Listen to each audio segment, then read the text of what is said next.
Lisa Baker, and whoop whoop, I'm Diane Quirk here. Whoop whoop. So, as you guys know, Diane is our certified stripologist instructor. Yep. Yes, she's the master. I'm just saying. Anyway, this morning on the Longarm, on our floor model Amara 20 for Handi Quilter, we have one of the shop samples that Diane has made for us. Steve, if you want, you can pan down this little bitty sneak peek view of this. This fabric is the Pumpkin Spice by Prairie Dreams, obviously for Moda, and we also want to give a shout out to Moda Tracy. Prairie Gatherings. What is Prairie Gatherings? Isn't that who made the Primitive Gatherings. Primitive Gatherings? Primitive Gatherings. Between the two of us, we'll get those two words together. We don't even get like Prairie Dreams. What holidays are. But anyway, it is Pumpkin Spice. When it came in, you were like, She was like, it's a great collection. Absolutely. So Steve just give you a little blip of the thing. Diane's going to show you the full quilt. But like I said, I do want to give a shout out to Moda Tracy because she helps us, you know, bring all of this fabulousness to the shop. And we've been excited about this collection for a while. So Diane's going to show you a full picture of what is actually on the Longarm. Hopefully you can see it without the glare. Diane, what's the name of this pattern? Felicity. Felicity, and it is a GE Designs pattern. Okay, and we do obviously have the pattern in the shop. It is a stripology, obviously, pattern if it's GE Design. And then, Diane, talk about the sizes and what size did you do? You can make this as a throw, a lap, a twin, a queen, or a king. I chose to make the throw because it's a pretty generous size. It's 53 by 67. Yes, and of course, it being a shop sample, we've only got so much space, unfortunately, for the beautiness. Yeah. So, once again, I'm going to have Steve pan down here to the quilt. So, as we go through the process of doing a quilt with a Longarmer, if you've never done that, if you're doing it at home on your domestic, you're making all those decisions by yourself. But if you're sending your quilt to a Longarmer, the Longarmer asks you a lot of questions, don't they, Diane? Yes. And one of them is thread choice. So I have laid a couple of different threads out on this piece so you can see, even though the color is like this, but once you actually have a strand of that, see how much lighter that is. So you have to determine, do you want the thread to be a part of the pop, the pow? Do you want it to kind of fade into the background? But here I had a bronzy color, I guess I would say. This one is called sand. This one is green because obviously there's some green. And this one is like a taupe. Now, Diane, what did you choose for your quilt? We chose this sand. There's a lot of gold in this collection. So I like that sand. It's just enough to bring out the design without making the design take over the quilt. Absolute. And the other thing you might want to take into consideration, if you have bigger sections of fabric, borders obviously on a quilt, and then what your backing is. And unfortunately, I know you can't see the backing because we have it on the quilt, but it's this. That's what I thought. This is the backing. So look how nice that's going to play on the back of that quilt. That's gonna be really nice. On all the colors. So that's an audition. And then one of the other auditions that your Longarmer is going to ask, and I want to have Steve kind of look up here. We do have the Pro-Stitcher on this Handi Quilter. It is for the robotics quilting. And hold on, I'm going to zoom in a little bit on this design so you can kind of see what Diane chose. And Diane, why did you choose this design? Well, it looks kind of leafy. We were looking for something that had a lot of curves because this quilt is very linear.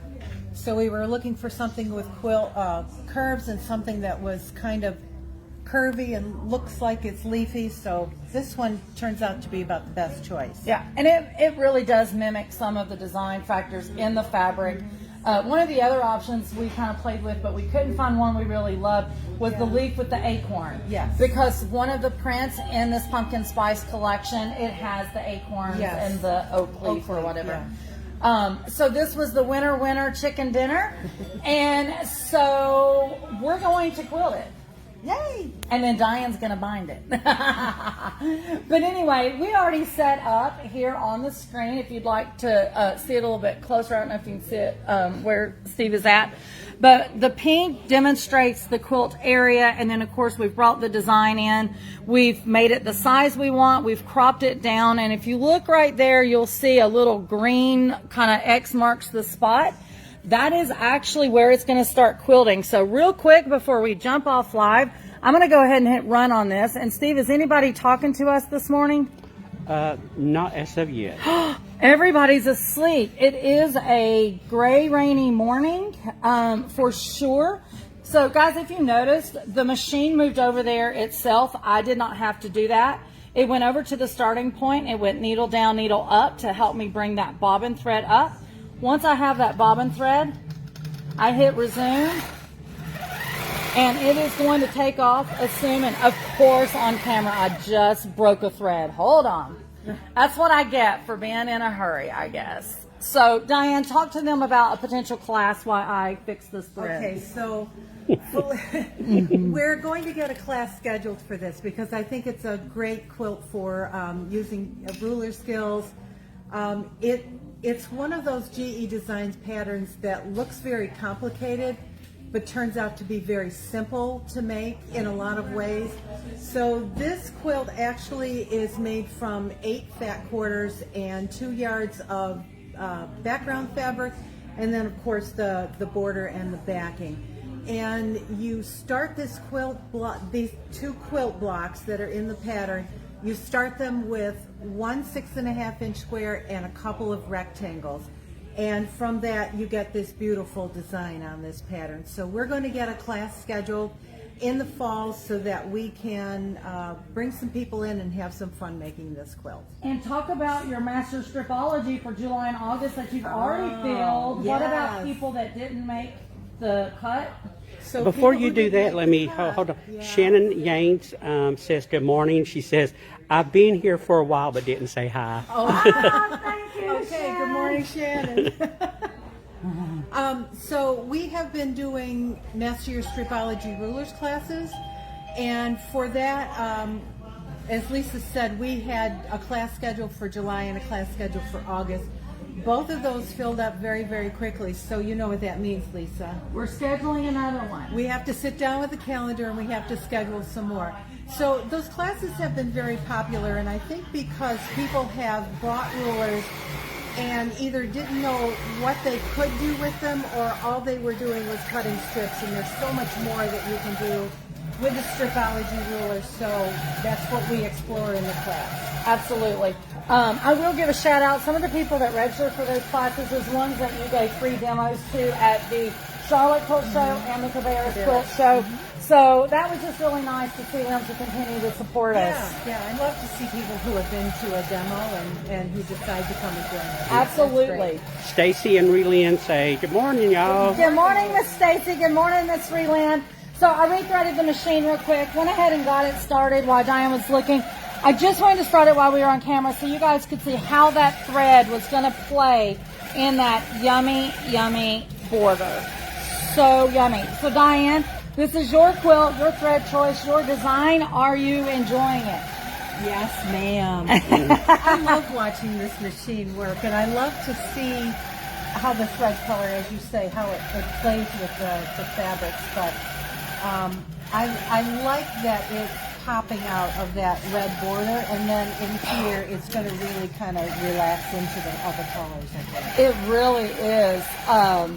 I will tell you, anytime Diane is making a quilt for the shop, even though it's her quilt, she'll usually say, Lisa, what do you think for the design or the quilting design?